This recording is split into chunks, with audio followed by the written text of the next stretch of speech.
I want to welcome everyone today. My name is Brian Coward. I'm the EDM product line manager here at Makino. Today we're broadcasting from the Die Mold Tech Center in Auburn Hills, Michigan. Today we're going to talk about wire EDM setup techniques.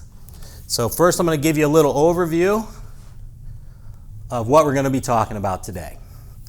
So first we're going to talk about wire EDM setup challenges. There's some unique things you have to consider when you're setting up a job in a wire EDM machine. Then we're going to discuss some wire EDM tooling that you can use to help with those challenges. We're also going to discuss a touch probe option that is available on Makino wire EDM machines, as well as our 3D plane pickup function.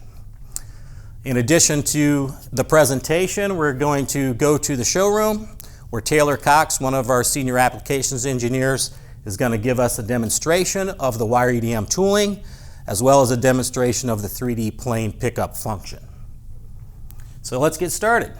So first, I'm going to talk about the Hyper-I control and what the functionality is of our Hyper-I control for the wire EDM and why it's useful in the setup procedure.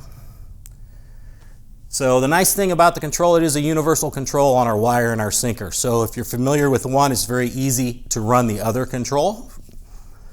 Has a 24-inch touch screen, and there are onboard digital manuals and training videos to assist with the pickup cycles.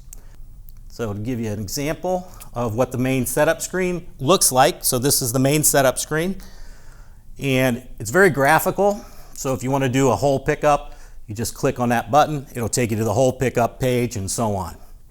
Very easy for an operator to learn. So it simplifies the setup operation.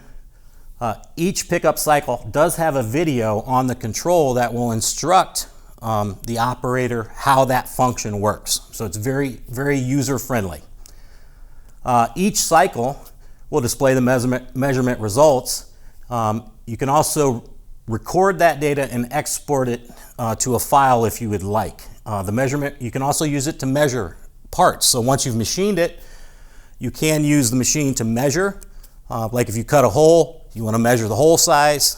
Once it's machined, you can go ahead, run the pickup cycle, and it'll actually give you that measurement data, which can be exported into an Excel file. So first I want to talk about the challenges of wire EDM. Setup is probably the most critical and difficult thing with the wire EDM machine. And the reason for that is, unlike a sinker machine or a vertical machining center, where your table is underneath the part. So you just put it on the table, clamp it down, and you can do your machining.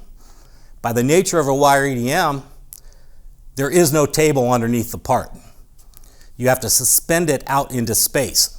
So gravity is going to take over. So these pictures here show you an example of that. So if I was to set up the part on one rail, that part is going to sag down. No matter how tight I make those clamps, that part will not be flat.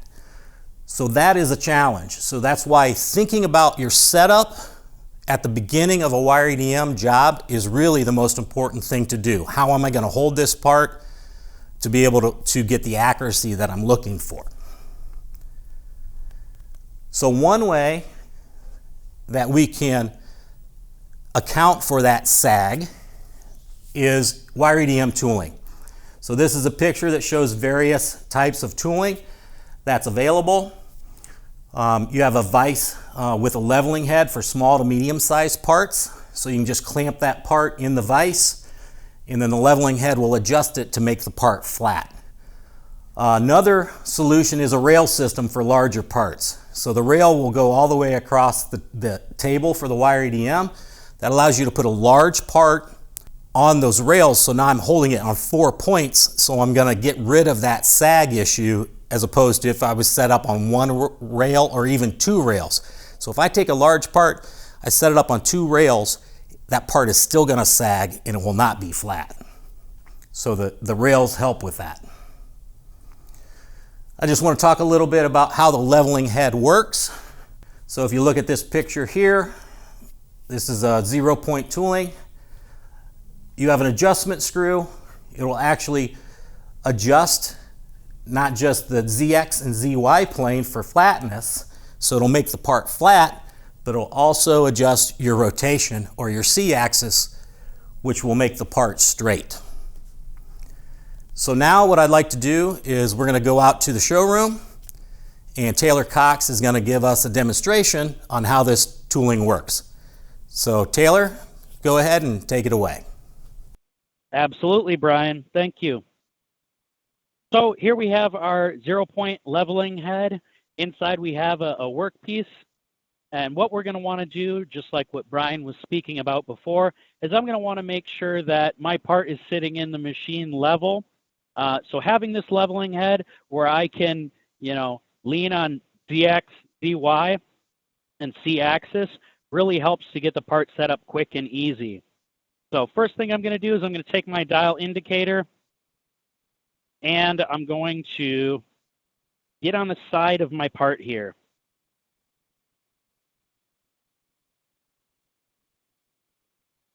Okay. Now this one, you really can't see my dial from the camera angle, but I'm going to be making sure that we're skewed this way, normal to our y-axis. Okay, set my 0. And we're slightly off. So what I'm going to do here is make a small adjustment.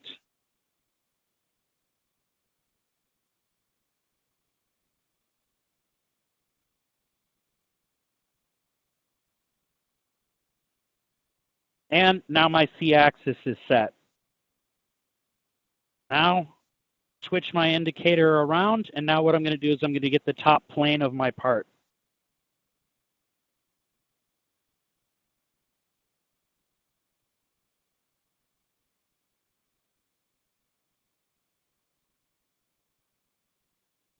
So let's take a look. We'll see what we look like.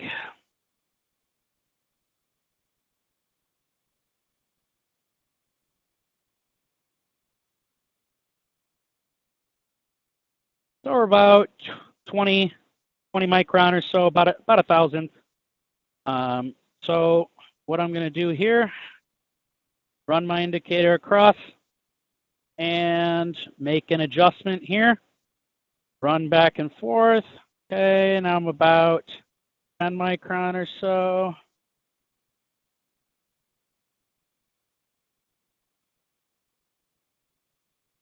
Five.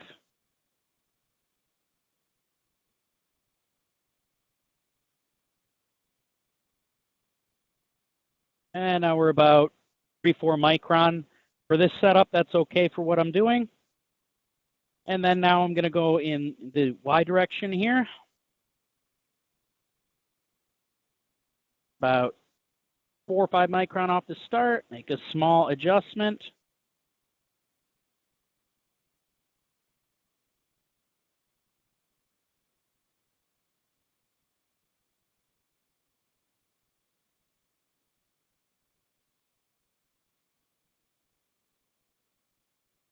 And we're 2-3 micron right now.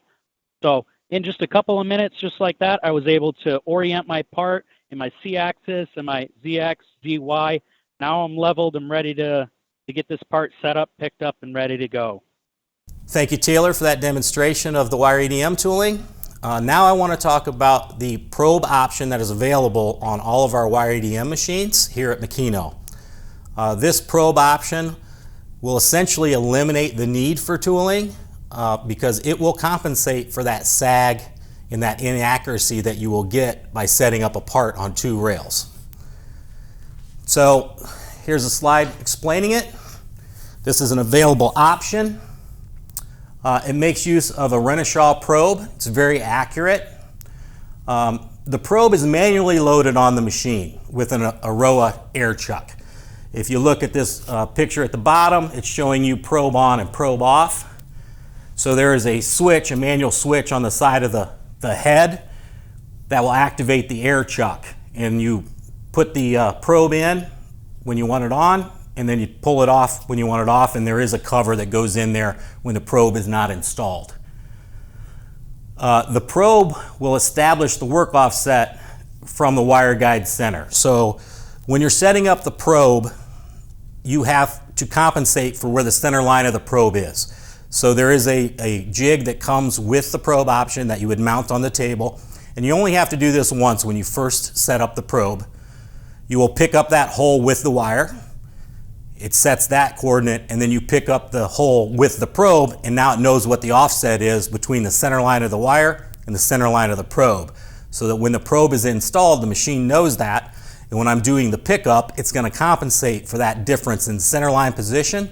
So at the end of a probe pickup, let's say on a hole, the machine will actually be at the center of the hole. So if that hole's 0, you simply set your work coordinate to 0, and you're good to go. So here's an example exactly of how it works. It makes use of all existing wire pickup cycles. It provides a higher accuracy pickup than the wire because the probe is much more accurate. So it's going to be plus or minus 1 micron. It also allows for 3D leveling of the workpiece on the advanced 3D plane find function. And as you can see by this graphic down below, what it will do, it takes 3 points on the top of a surface. It will adjust your UV so that the wire is perpendicular to the workpiece condition. So this is a very good application for large mold applications or large die applications where you know the part's flat and you just mount it on 2 rails, but it's going to sag. You can use this function. It will adjust for that, and it'll take those heads, the UV, kick it over, so now the wire is perpendicular to the top of the part. So here's a screenshot of the actual pickup cycle, and it explains how you can pick up the part, right? So you can pick up on the top, but not just the top. So if my reference surface was one of the side walls on the part, I can pick that up as well, and it will adjust to that side wall as well. So now, what I'd like to do is show a video that demonstrates how the touch probe option works on the Makino. So this is a little bit of an older video, but the functionality is the same. So you can see right now the probe's coming down, and it's actually picking up the edge of this part. So like I said before, this function you could pick up either the top of the surface or the edge. So it's taking the 3 points on the side of the surface on this example here. And then it can skew to that surface if we choose to, okay? And it's just going to pick up on the other edge as well, doing the same thing. Now, obviously, you can pick up in a much larger area than this. This is just done for time purposes to only pick up a small area. But the most common thing you're going to use this for would be for the top surface, because that's going to be critical for a lot of molds.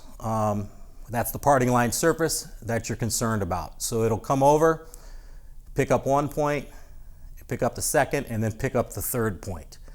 And what it does is it will triangulate and create a plane between those points. And then the macro will do the calculation for us, which you'll see here in a minute.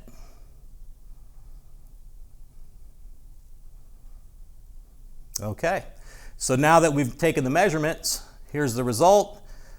This is just a little graphic showing you what it does. Zoom in on the UV. If the part's off, it's going to move our UV according to the 3 points that we measured right there. And you can also pick up the skew, and that's what that was showing there, that you can also adjust your skew of the part. So that's an example of the touch probe option. So next, I want to discuss maybe a little bit more affordable way to achieve the same thing, right? Because, you know, touch probe can be expensive. It's very useful, very nice tool, very, very accurate. But if you don't want to spend that extra money, the Hyper Eye Control does have an option for us to do the same thing. So what that is here is what we call our 3D plane find function. This is leveling our part just like we did with the probe, but with the test indicator. Okay, it captures the data points to perform the 3D leveling of the top of the part. It's a similar function as a touch probe, as I said, but it's a manual cycle. So this function, here's some screenshots of what the actual pickup cycle looks like. This is available on all HyperEye control wire EDM machines. So this is standard on the machine. This is nothing extra. It's not an option. This is standard. And if we look at the picture here, you can see, again, the most common way you're going to do it is the top, but you can measure the plane on the side of the part as well if you would like. But let's take a look at the top view here. What you're going to do is you take your indicator, you move it to a point, and you would zero out your indicator. Once that indicator is zeroed out, or get position button right there, you press that button and it records the machine data point at that location. You move to the second location, re-zero your indicator, get position, move to the third point, do the same thing, zero the indicator, get your point. Now I've got my 3 points. Once I have those 3 points, I simply tell it to calculate and those points will come up. So here's an example. You can see the points on the screenshot there. They're not zero anymore. They're actual numbers. Once I have those numbers, I simply hit this button here that says Shift UV Axis. I press the Start button on the hand box, and now the UV is going to be skewed. If you look here on the slide or the picture on the far right, you can see the UV readouts. There's these little icons next to it that show the heads not being square. That's an indicator for the operator that this function is active, and that is to remind you that you've set it up for one part. At the end of this job, when you're finished, you need to hit this button right here that's highlighted that says vertical position return. Highlight that, press start. That'll bring the machine back to square. Okay? So now I would like to go out to the showroom, and Taylor Cox is going to give us a demonstration of how this function works. So Taylor, take it away. Absolutely. So we've got this plate sitting in here. We've got it blocked up, so it's really sitting skewed like this. So first thing I'm going to do, like what Brian has said, is I'm going to bring my indicator down onto the top of the workpiece here. And I'm going to bring my indicator down until it reads 0. Now my indicator reads 0 on the screen control. Hit the Get Position button. Then bring my indicator up. Move it to the second point here. Bring it back down again till it gets to that same 0 point.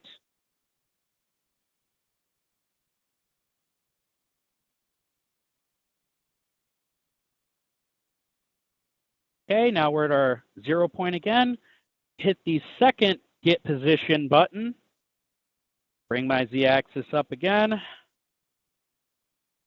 And then move over to our third position.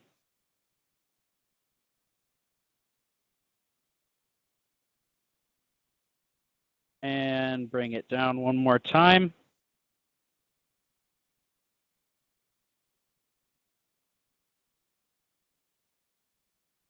And hit the Get Position again. So now we've recorded those 3 points that define this top of this plane. Oh, make sure I raise my indicator up off the part. Okay, so after I get those 3 points, then we're good to go. Press one button on the control, hit the Start key. Now my UV has shifted, okay? Now what I can also do, if I want, if my block is misaligned in this direction, okay, I can also use my same dial indicator and do the same exact thing, okay? Get my dial indicator set up here, move my axis over, and come in.